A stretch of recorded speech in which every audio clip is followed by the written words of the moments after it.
Bonjour à tous. Bonjour à tous. Bienvenue dans cette vidéo. On va mettre ça dans le bêtisier. Donc je me présente, je m'appelle Laurent Cypriat, je suis le président de l'association LAD en Martinique, LAD qui signifie La Jeunesse en nous prend devant, et je suis le fier ambassadeur de la Martinique au Virtual Island Summit 2020, accompagné d'Audrey Pommier-Flovinus. Oui, alors moi c'est Audrey Pommier-Flovinus. Je suis martiniquaise, je suis entrepreneur social. Je vis à la Martinique depuis maintenant 38 années. Je suis aussi lobbyiste, diplomate humanitaire international et j'interviens notamment au niveau du Parlement européen, de l'Organisation des Nations Unies également pour prendre position sur les questions de développement durable. Je suis donc la présidente de Humanity for the World. C'est une ONG internationale basée à la Martinique qui travaille sur la démocratisation et sur la réalisation universelle des objectifs du développement durable dans le monde entier. Voilà.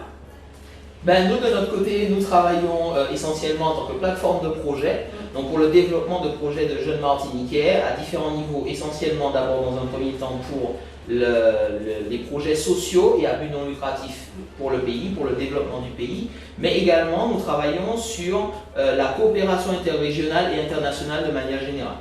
Donc nous étudions les relations entre nos voisins et la Martinique et nous sommes notamment membres du CRIC, qui est le Caribbean Regional Youth Council, qui est une grande organisation internationale, interrégionale de jeunes qui travaille au développement, à l'avancement des problématiques jeunesse au niveau caribéen auprès des chefs d'État notamment. Alors déjà très engagé dans le cheminement qui est celui du développement durable, la mise en place du développement durable, et bien c'est tout naturellement que j'ai été sélectionnée avec Laurent pour représenter la Martinique pour cette aventure Island Innovation, pour parler, pour développer, mettre en place des projets. Donc nous aussi nous sommes très heureux de faire partie du Virtual Island Summit 2020. Donc dans cette optique, nous allons réaliser avec des jeunes Martiniquais engagés dans le domaine du développement durable une série de rencontres qui vont nous amener les unes après les autres, donc en ligne, pour les questions sanitaires évidentes, qui vont nous amener jusqu'au 7 et 13 septembre, donc du 7 au 13 septembre, aux événements qui sont prévus internationalement dans le Virtual Island Summit. Il faut savoir que cette organisation regroupe 144 îles et donc pays, nations, territoires du monde qui vont apporter leur contribution à la question du développement durable et de la protection de l'environnement essentiellement. C'est une véritable opportunité pour tous les Martiniquais qui travaillent dans l'ombre sur la question du développement durable. C'est une opportunité d'émerger, de mettre en lumière leurs travaux et d'être opérés dans la Caraïbe par tout type des États qui vont pouvoir leur proposer, pourquoi pas, un développement, une coopération, afin de mettre en place, pourquoi pas, des projets innovants. Notre objectif commun, c'est bien sûr de trouver des leviers de développement pour le développement durable. C'est-à-dire qu'est-ce que ça implique, qu'est-ce que ça signifie, dans quel sens nous, les habitants des îles, avons la possibilité d'apporter quelque chose d'autre au monde dans notre méthode, dans notre imagination, dans notre développement, dans nos idées volcaniques. Et c'est vraiment dans cette thématique-là que s'inscrit le Virtual Island Summit auquel nous vous recommandons de participer.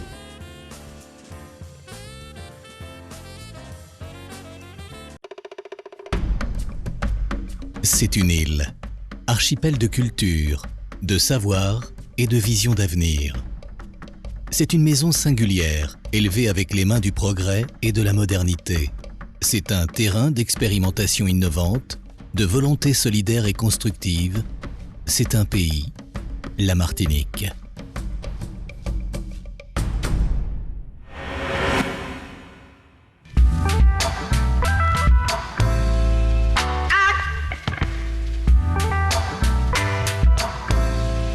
Quatrième hotspot mondial en termes de biodiversité, notre richesse, c'est d'abord un patrimoine naturel unique par la qualité, la variété de ses paysages et de ses milieux. Des atouts naturels exceptionnels que l'île protège et valorise pour innover et créer de nouvelles opportunités économiques. Les plantes médicinales, c'est un enjeu qui est absolument inestimable.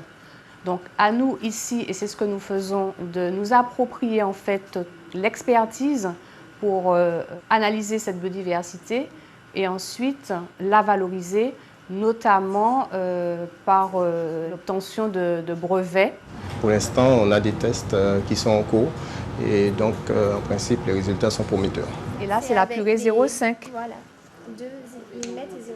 Oui, vous l'avez fait en cascade. Nous menons depuis maintenant bientôt 2 ans un programme de recherche sur la caractérisation de biomolécules actives dans le fruit goyave. Donc, dans ce cadre-là, nous avons identifié au sein de variétés locales des cellules. Nous avons regardé comment certaines de ces molécules pouvaient avoir une action inhibitrice de la prolifération de cellules cancéreuses. La Martinique dispose des savoir-faire majeurs reconnus dans le monde et dans la Caraïbe. Le rhum, une filière industrielle d'excellence. Un savoir-faire et des compétences sur lesquelles elle s'appuie pour développer des secteurs d'activité stratégiques à forte croissance. Les techniques agricoles et la transformation agroalimentaire, les technologies environnementales, les énergies renouvelables, la valorisation énergétique des déchets, le recyclage des métaux et des plastiques. Aujourd'hui, l'économie martiniquaise est dans un processus de transformation, même si l'agriculture demeure une activité qui emploie certaines parties de la main-d'œuvre. Nous développons notamment de nouveaux secteurs tels que les énergies renouvelables, le traitement des déchets par exemple. Imaginez que dans la zone où nous sommes, vous avez tous les déchets industriels qui sont en train de s'accumuler, comme c'est le cas dans les pays européens, mais il y a encore très peu de travail dans le traitement de ces déchets, recyclage de ces déchets, et nous sommes, nous, à la Martinique, en train d'investir dans ce domaine qui est un domaine porteur en termes de création d'emplois et puis en termes d'amélioration de l'environnement en général. Le pourcentage de ressources humaines qualifiées en Martinique est parmi les plus élevés de la Caraïbe. Les structures privées et publiques d'enseignement supérieur offrent une formation de haut niveau, notamment dans les secteurs stratégiques d'innovation. En plaçant l'humain au cœur du développement, la Martinique est une terre de talent qui regorge d'idées innovantes portées par des jeunes formés. J'ai le Chadec, donc là c'est complètement autre chose, c'est une note très fraîche d'agrumes. Ce sont des senteurs qui sont créés avec de l'alcool issu de la canne à sucre locale. Et j'ai une gamme de parfums d'ambiance, donc il y a la banane flambée, planteur, canne à sucre, cacao épices, qui sont des notes très très gourmandes, où j'ai carrément mis du rhum agricole dedans. Le but, c'est que la société se développe, fasse du parfum aussi sur mesure, donc pouvoir créer pour les particuliers, mais aussi pour des enseignes, que ce soit des marques de prêt-à-porter, des hôtels, etc. Donc il y a de la demande. Et pour pouvoir faire ça, il faut avoir le laboratoire de recherche et développement. Monsieur Lavenir, bonjour. Je suis opticien depuis 10 ans. J'ai mis en place une plateforme optiquehome.fr qui permet de commander son opticien et de se le faire livrer à domicile. Donc là, je suis avec Monsieur Lavenir. L'idée, c'est que je suis venu lui faire sélectionner une monture, ici. Puis, donc en fait, tout simplement pour lui faire son ordonnance, ses lunettes, en fait, comme en magasin, exactement comme en magasin. J'ai regardé sur Internet, puis j'ai trouvé le concept assez génial et assez surtout pratique. Si vous voulez, ça facilite la vie. Ce qui est intéressant, c'est que je me déplace de 7h à 22h tous les jours. Donc ça permet en fait aux personnes qui sont à mobilité réduite ou aux personnes en fait qui sont surbookées de bénéficier des services. Donc c'est un concept qui est exportable et adaptable en tout cas en fonction des régions. Puis ensuite voir s'il y a une possibilité de développement sur la métropole. Travailler, se détendre en toute sécurité, la région présente un attrait indéniable pour les investisseurs à la recherche d'un cadre de vie confortable et moderne. Son système de soins de santé est parmi les plus modernes et les plus performants de la Caraïbe. La Martinique est aussi une terre de patrimoine. Les traces d'une histoire riche sont omniprésentes à travers l'architecture, la culture et la population. La région est aujourd'hui ouverte à toutes les dimensions de l'art et de la culture et mène une politique active pour promouvoir des événements d'envergure internationale.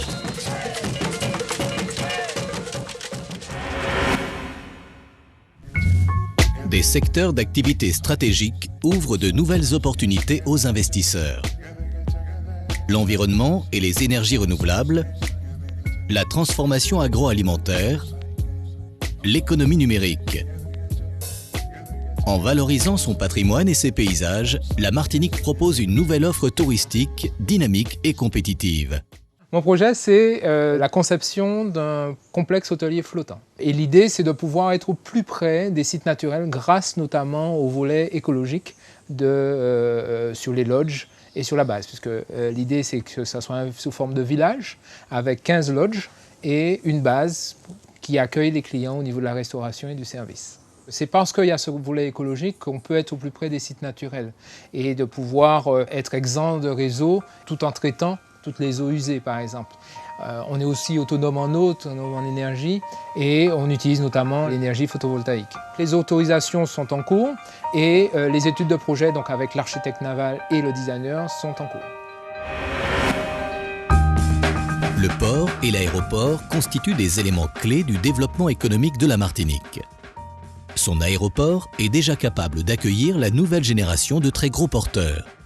Récemment modernisé, son port offre d'excellentes conditions techniques d'accueil aux cargos, paquebots de croisière et pétroliers minéraliers. 98% du territoire est couvert par le réseau Internet haut débit. Région ultra-périphérique d'Europe, la Martinique offre une base de rebond idéale vers les marchés de la Caraïbe et de l'Amérique latine. Un marché de proximité de 60 millions d'habitants. Longtemps tourné exclusivement vers Paris, Fort-de-France amorce aujourd'hui une ouverture prometteuse vers ses voisins.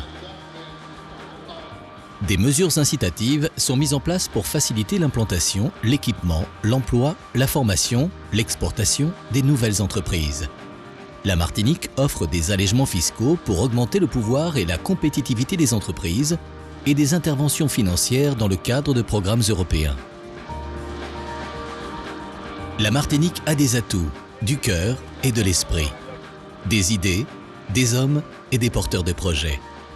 Rejoignez-nous, construisez avec nous, investissez en Martinique.